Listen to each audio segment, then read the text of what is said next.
कोलकाता में किस तरह से हमारी बहन डॉक्टर पोस्ट ग्रेजुएट ट्रेनी के साथ प्रथम दृष्टया पहले जो सामने आया है रेप होता है, संभवतः गैंग रेप होता है और उसके बाद निर्मम हत्या कर दी जाती है। कल कलकत्ता उच्च न्यायालय ने एक आदेश पारित किया है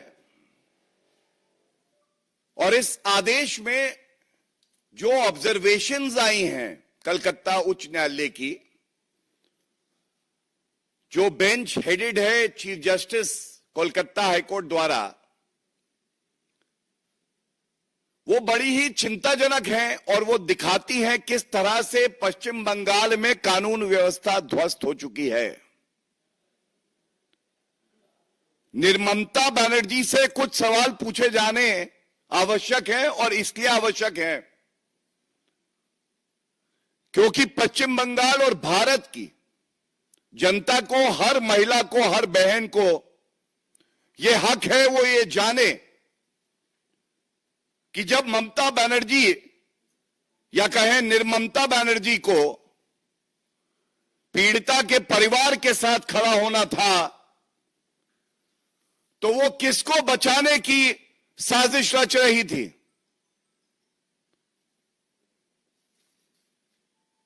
ये सबसे पहले जो कलकत्ता हाईकोर्ट का आदेश आया है और इसमें जो निर्देश है वो आपके समक्ष रखूंगा। जो ऑब्जर्वेशंस हैं, हर नागरिक की रूह कांप जाएगी।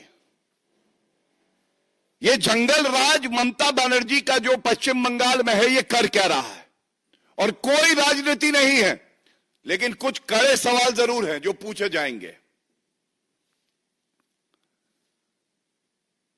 इस पिटीशन में याचिकाकर्ता जो मृतक है, द डिसीज्ड, उसके पेरेंट्स हैं। ये बड़ा अहम है। ये जो आरोप लग रहे हैं, ये आरोप लगा कौन रहा है? आरोप लगा रहा है एक पीड़ित परिवार जो अपनी बेटी के लिए न्याय मांग रहा है, एक महिला मुख्यमंत्री ममता बनर्जी से, और ममता बनर्जी को पीड़ा नहीं हो रही, दर्द नहीं हो रहा, और यह कहना गलत नहीं होगा कि निर्ममता बनर्जी की न्याय देने की क्षमता पे सवाल उठा है। आज निर्ममता बनर्जी न्याय नहीं दिलवा पा रही। हम सब जानते हैं कलकत्ता हाईकोर्ट ने इस आदेश में पूरी जांच को सीबीआई को ट्रांसफर किया है, लेकिन क्या परिस्थिति थी, क्या ऑब्जर्वेशंस है, रेशियो क्या है इस जजमेंट का कि ये इन्वेस्टिगेशन को ट्रांसफर करना पड़ा। और बड़ी जिम्मेदारी से मैं कहूंगा, ऐसा प्रतीत होता है जजमेंट पढ़ने के बाद, और मीडिया ने जो भूमिका अदा करी है, जो तथ्य सामने रखे हैं कि ममता बनर्जी किसी को बचा रही हैं। ये कौन है, ये लोग कौन हैं? ममता बनर्जी को आज जवाब देना होगा। क्राइम सीन, एक वरिष्ठ अधिवक्ता होने के नाते आपको बता दूं, जो पहले 48 घंटे होते हैं ये सबसे महत्वपूर्ण होते हैं एविडेंस कलेक्शन के लिए, फोरेंसिक जांच के लिए। और ममता बनर्जी ने एक बयान दिया जब ये कुकर्म किया गया, जब ये जघन्य अपराध घटित हुआ, उसके एक दिन बाद कहा कि मैं सीबीआई जांच ट्रांसफर कर दूंगी कुछ दिनों के बाद। तो ममता बनर्जी, आपसे यह सवाल है, कुछ दिनों के बाद क्यों? तुरंत क्यों नहीं? जिससे कि एक निष्पक्ष जांच सीबीआई करती, क्राइम सीन को प्रोटेक्ट करती, एविडेंस कलेक्ट होता और अपराधी को सख्त से सख्त सजा हो, डेथ सेंटेंस, फांसी की सजा हो, यह सुनिश्चित करती उसी एविडेंस के आधार पे। लेकिन ममता बनर्जी ने कहा अभी नहीं, कुछ दिन के बाद। और मैं अभी बताऊंगा कि कलकत्ता हाईकोर्ट ने क्या कहा है इस पे। तो ये जो कुछ दिन के बाद कहा, इसमें किस तरह से एविडेंस को डिस्ट्रॉय किया गया है, यह बड़ा चिंताजनक है ममता बनर्जी जी। और अब आपके सामने कुछ तथ्य रखता हूं। पश्चिम बंगाल सरकार ममता बनर्जी के आदेश पर क्या कर रही थी? सबसे पहले, कोई भी जघन्य अपराध होता है जिसको हम लोग कहते हैं हीनस क्राइम, तो उसमें एफआईआर होना यह अनिवार्य है। यह हमारे देश का कानून कहता है। और सबसे बड़ी बात यह है, सुप्रीम कोर्ट ने भी कहा है, ललिता कुमारी का केस है कि अगर इस तरह का जघन्य अपराध हो, a cognizable offence is committed, the state police is duty bound to register an FIR. पहला तथ्य, क्या ऐसा हुआ जब यह जघन्य अपराध किया गया तो दुख की बात यह है कि एफआईआर नहीं करी गई, बल्कि पुलिस ने यह कहा कि अननेचुरल डेथ केस। ऐसा क्यों? क्योंकि पीड़ित परिवार का जो दलील कोर्ट में है, इस पे ध्यान दीजिएगा, पीड़ित परिवार ने कहा कि उनको एक फोन कॉल पहले आया और इस फोन कॉल में उनको बताया गया कि आपकी बेटी, जिसने रात में ही अपने परिवार से, अपने पेरेंट्स से बात करी है, उसकी तबीयत खराब है। ये पैरा 13 में है और मैं इसलिए पढ़ूंगा क्योंकि यह जानना आवश्यक है कि कैसे पूरे इस मामले को रफा दफा करने की साजिश ममता बनर्जी ने ही रची और जो अपराधी हैं उनको बचाने का कार्य कर रही थी। मैं वो लाइन पढ़ देता हूं। The parents would state that at about 10:53 AM on August 10th, 2024, they received a call from the hospital authorities. According to them, the assistant superintendent, Kar Medical College Hospital, informed them that their daughter was unwell. पहले तबीयत खराब है। यह है 10:53 सुबह। अब 10 तारीख की यह कॉल है। इसके बाद क्या होता है? 11:15 पे सेम असिस्टेंट सुपरिटेंडेंट कहता है आपकी बेटी ने आत्महत्या करी है। तबीयत खराब थी और केवल 22 मिनट बाद उस बेटी ने आत्महत्या करी है, यह कह रहा है असिस्टेंट सुपरिटेंडेंट। क्यों?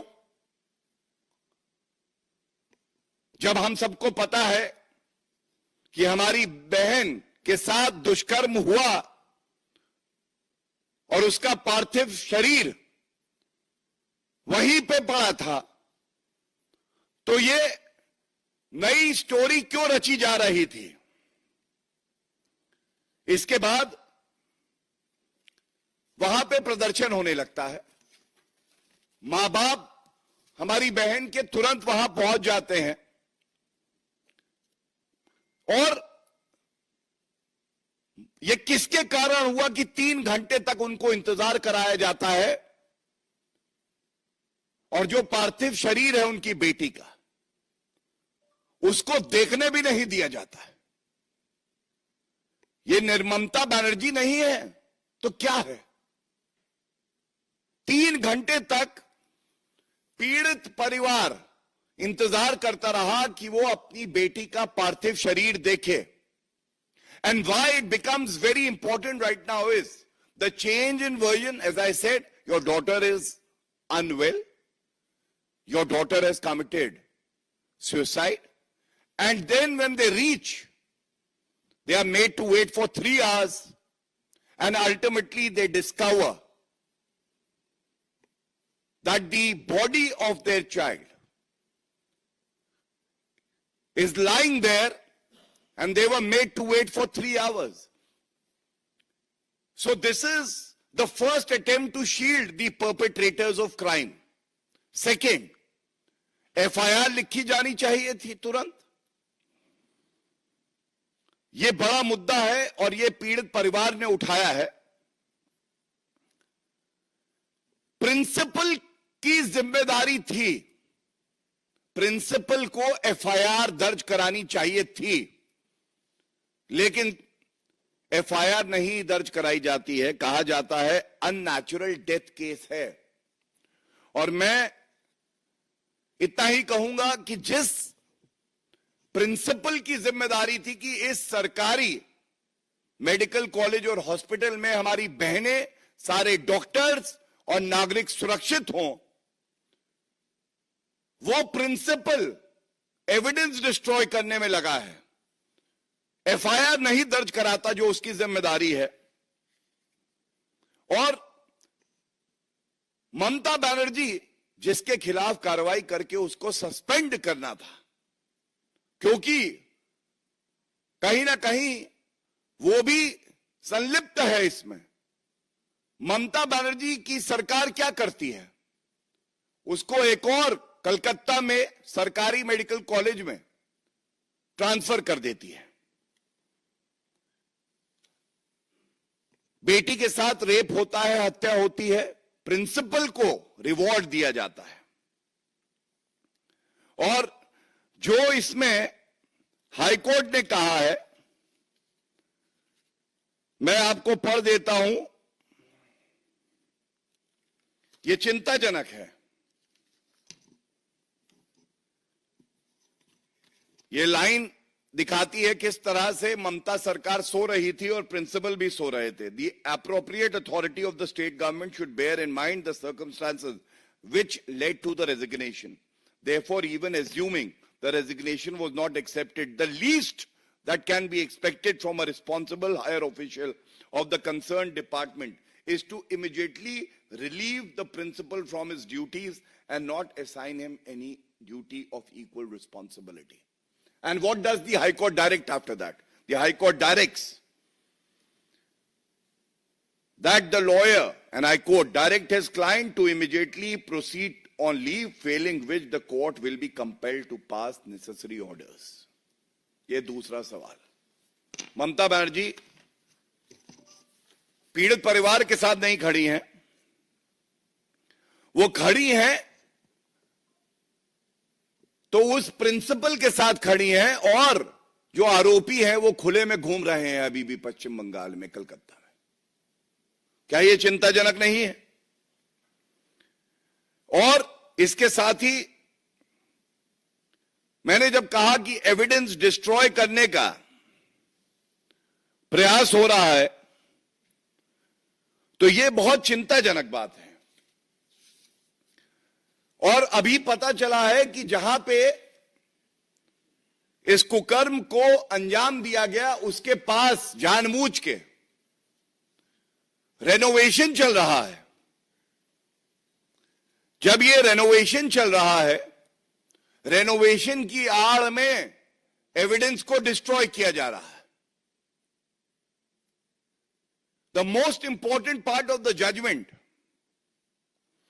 is the fact that the investigation has been transferred to the CBI to instill confidence in the public at large. So let's distill the word instill confidence. And when I say instill confidence, it is sad that time is of the essence in every investigation, the first 48 hours. The High Court even considers it a very important factor in the judgment. High Court कहता है, however, the case on hand is a peculiar case and the facts and circumstances warrant appropriate orders without further loss of time. Time जरूरी है, एक एक क्षण जरूरी है. Evidence क्षतिग्रस्त हो जाएगा, आरोपी भाग जाएंगे, सच्चाई सामने ना आए, सत्ता बनी रहे. लेकिन उस पीड़ित परिवार को न्याय कौन दिलवाएगा? हम तो आभार व्यक्त करते हैं कोलकाता उच्च न्यायालय का, जिसने ये आदेश पारित किया है. और सीबीआई जांच एजेंसी, हमें पूरा यकीन है, ऐसी थरो इन्वेस्टिगेशन करेगी कि ये जो जघन्य अपराधी हैं ये बचने नहीं पाएंगे, इनको फांसी की सजा होगी. और इसी में हाई कोर्ट ने यह भी कहा है कि अगर डिले हुआ तो ये लाइकलीहुड है कि एविडेंस को डिस्ट्रॉय किया जा सकता है. ये सारे जितने तथ्य मैंने आपके सामने रखे,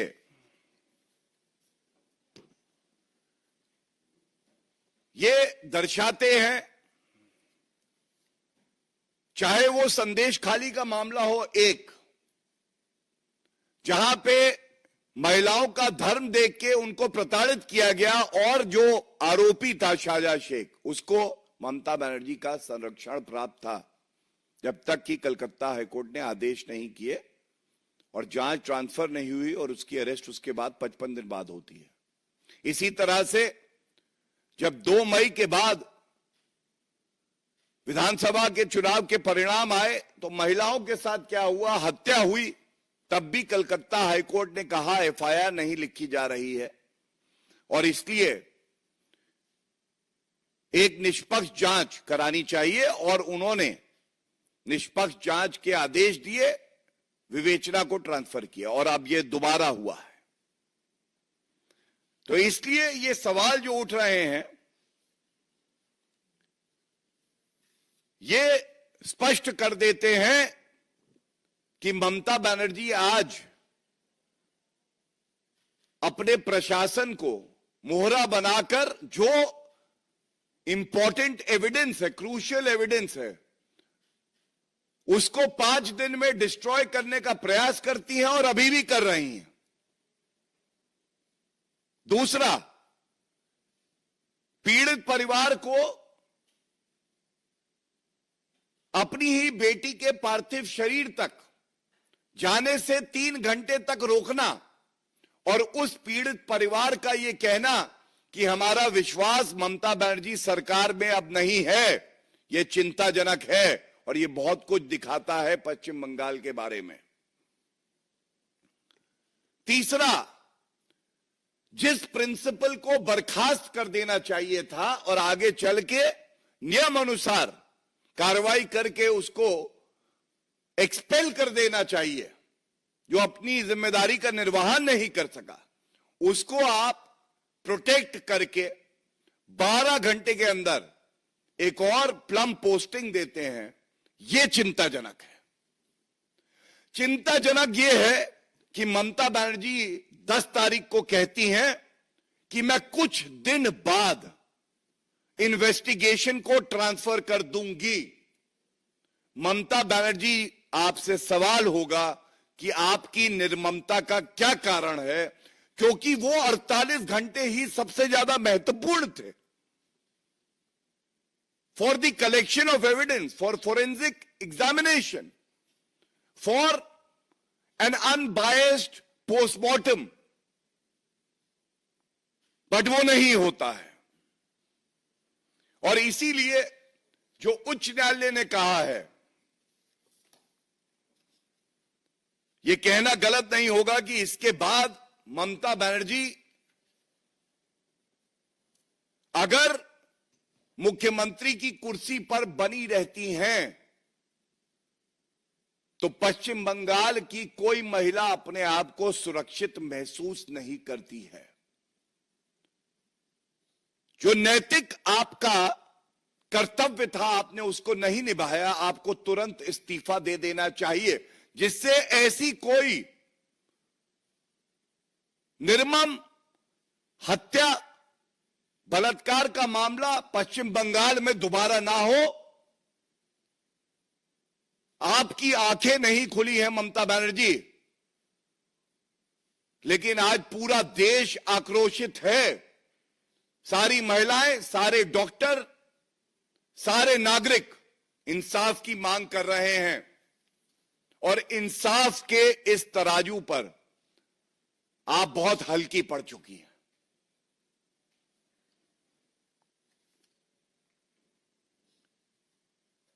These are the important points that have been raised in the judgment. As a very responsible political party, we have raised these issues because this incident is like Nirbhaya 2 and has shocked the conscience of the entire nation. The Bharatiya Janata Party stands firmly with the family members of the deceased, and we will leave no stone unturned to ensure effective, speedy justice for the family members of the deceased, and we will ensure that the perpetrators of crime, whom Mamata Banerjee is trying to shield, are punished and get the strictest punishment possible, even to the extent of death sentence. This remains our duty and obligation to every citizen of the country, especially West Bengal. Thank you. If there are any questions on this, I would like to take them.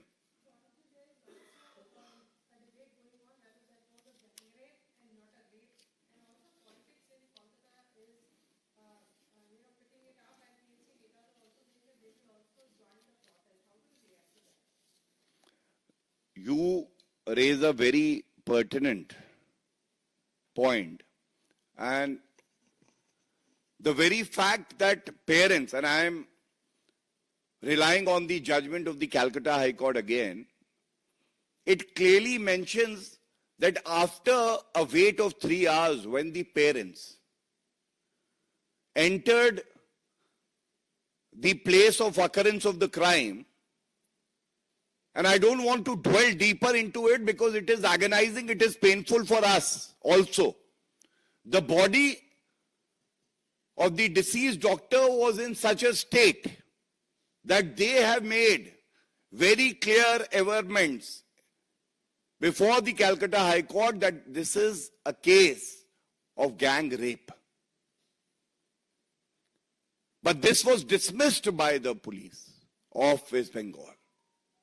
No FIR was registered. And the arrest also at a very belated stage has been made of only one person. So again, it is a question of bona fides of the state government. Why are they hell-bent in saying it is not a case of gang rape?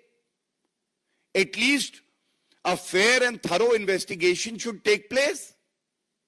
Are they trying to protect the others? Because if it becomes a gang rape and it is investigated, then one arrest is not enough.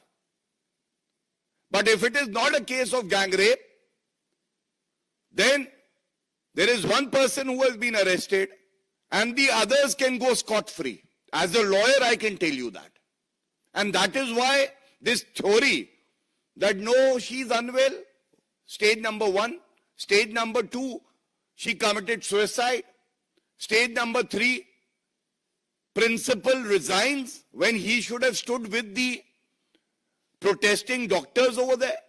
Stage number 4, no gang rape. Is the investigation over? So, this question raised by you is also a question that is in everybody's hearts. And the Calcutta High Court has very clearly referred to this averment made by the parents of the victim. And therefore, the silver lining, we cannot bring back our sister to life again. But yes, we are committed to ensure the family gets justice. Justice that sets an example that no matter, even if the Chief Minister of the state is protecting you, the law will catch up. You will be hanged to death. That is the strong message the nation wants to see coming from all investigating bodies, and CBI will ensure that. एक please.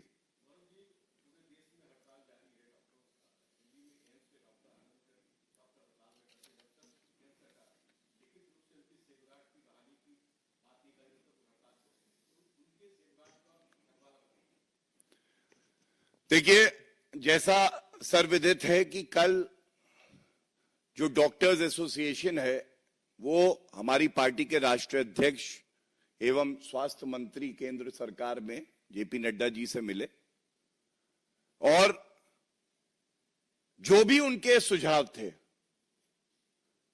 उसके बाद उनका वक्तव्य आया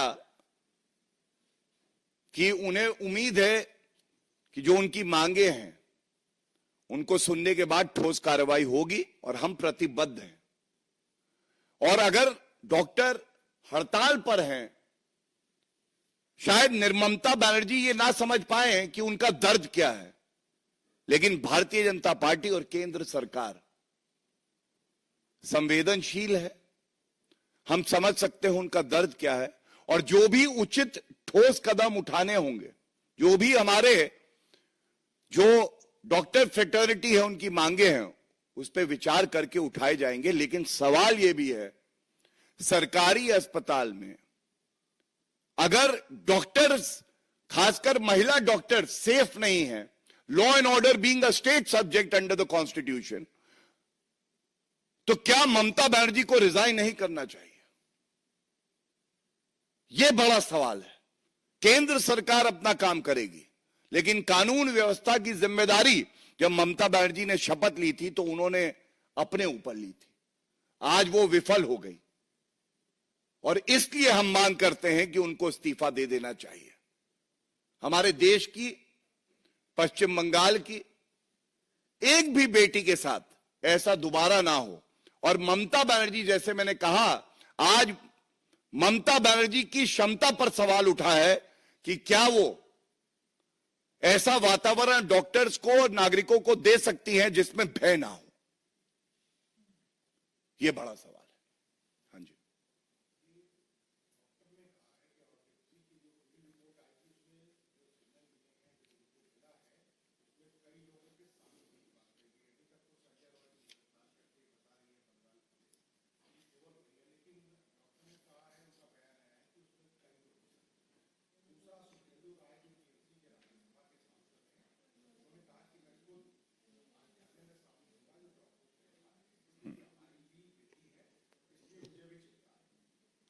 देखिए, मैं सबसे पहले तो जो विवेचना का विषय है उस पर कोई टिप्पणी नहीं करूंगा, क्योंकि मैं आपको अधिवक्ता होने के नाते बता दूं, टिप्पणी करना नुकसानदायक होता है केस के लिए। लेकिन जो जजमेंट में बात आई है मैं उस पर रिलाय करते हुए आपकी बात का जो प्रथम हिस्सा था उसका उत्तर दे चुका हूं। दूसरा हिस्सा जो आपका है, जो रक्षक होता है, जिसकी जिम्मेदारी है कि हमारी बहनों को, बेटियों को सुरक्षित वातावरण दे, वो प्रोटेस्ट अपनी गलती पर नहीं कर सकता। उसकी जिम्मेदारी है कि वो सुरक्षा प्रदान करे। अगर तुम प्रोटेस्ट कर रहे हो, इसका मतलब है तुम मान रहे हो तुम विफल हो, इसका मतलब यह है ममता बनर्जी को तुरंत रिजाइन कर देना चाहिए। क्योंकि तुम्हारा अपना नेता कह रहा है मैं प्रोटेस्ट करूंगा। प्रोटेस्ट किसके खिलाफ करोगे? सरकार के खिलाफ? ममता बनर्जी मुख्यमंत्री हैं, वो विफल हुई तभी तुम प्रोटेस्ट कर रहे हो। तुरंत इस्तीफा दो। हम सुरक्षित करेंगे, हर बेटी को सुरक्षित करने की जिम्मेदारी हमारी है। तो ये प्रोटेस्ट का नाटक चलेगा नहीं। और मैं इतना जरूर कह दूं कि जो हमारी बहनें जो नागरिक प्रोटेस्ट कर रहे हैं पूरे देश में, ये एक मजबूत संदेश दे रहे हैं ऐसे मुख्यमंत्रियों को जिनको खड़ा होना है पीड़ित परिवार के साथ, और वो खड़े हैं दुष्कर्मियों के साथ, उनके साथ जो भक्षक हैं समाज के, जो दरिंदे हैं, जिनको फांसी की सजा मिलनी चाहिए।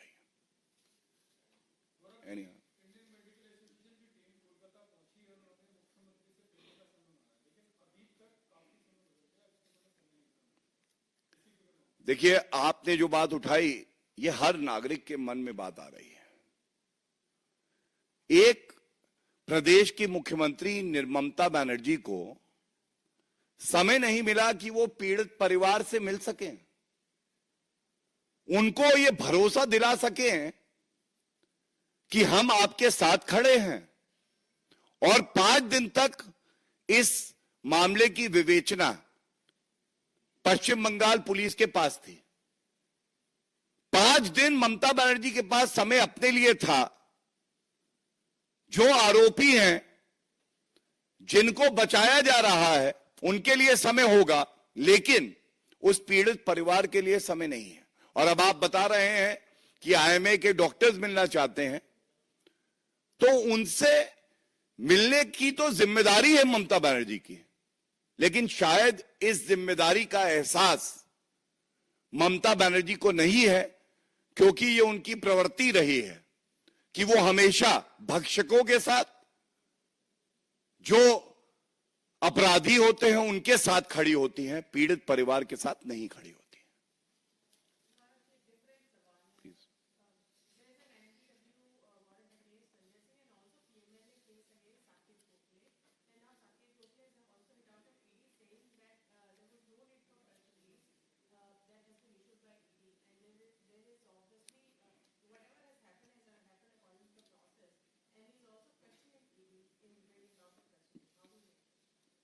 So there are no questions on this topic, I assume. So I'll take this question. I just have to say this, that there is a constant effort of the India Alliance and the opposition of maligning the image of the investigating bodies, but connecting it to this very gruesome crime that has been done. Ultimately, even Mamata Banerjee was forced to say that I will transfer the investigation to the CBI. So what does it show? It indicates that when it comes to heinous crimes, complex crimes, where a thorough investigation is required, even these opposition leaders have their faith in the central investigating agencies.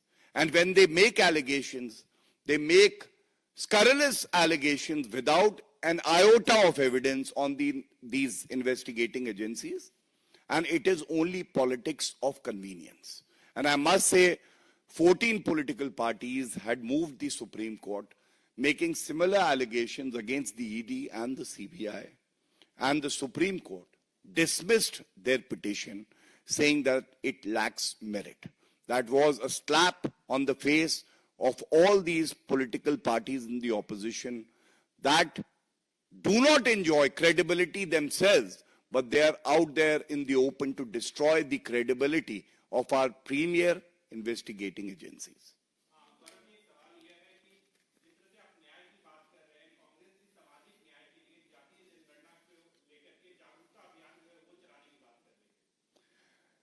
बड़े भारी मन से इतना ही कहूंगा, जब इतने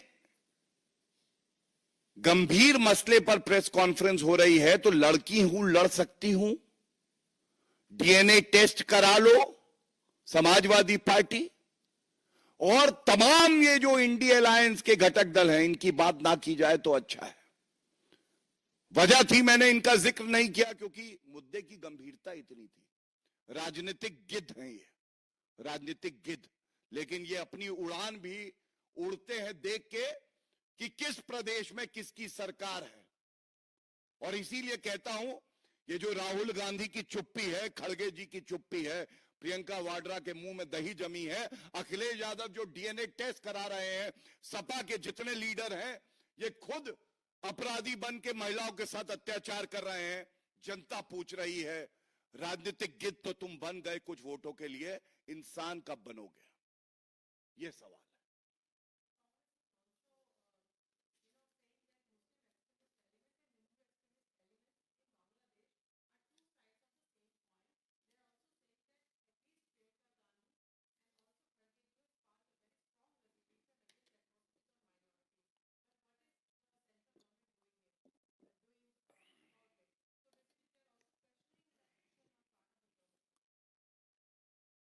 We all know the situation in our neighboring country, Bangladesh.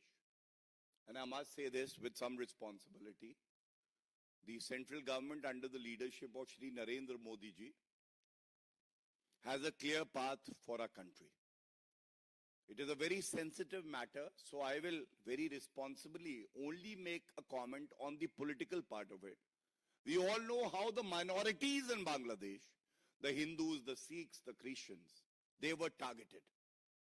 And it is a known fact that the parties of the India Alliance had a deafening silence, a selective silence on the issue because they were pandering to their minority, especially the Muslim vote bank of this country. It is sad that only when this issue was raised by the Bharatiya Janata Party and other organizations that rise above appeasement politics, think about humanity, think about the Hindus also, which are a majority in this country. And they have a legitimate expectation from you to know what your stand is when the Hindus and the Sikhs and the Christians are being targeted in a neighboring country.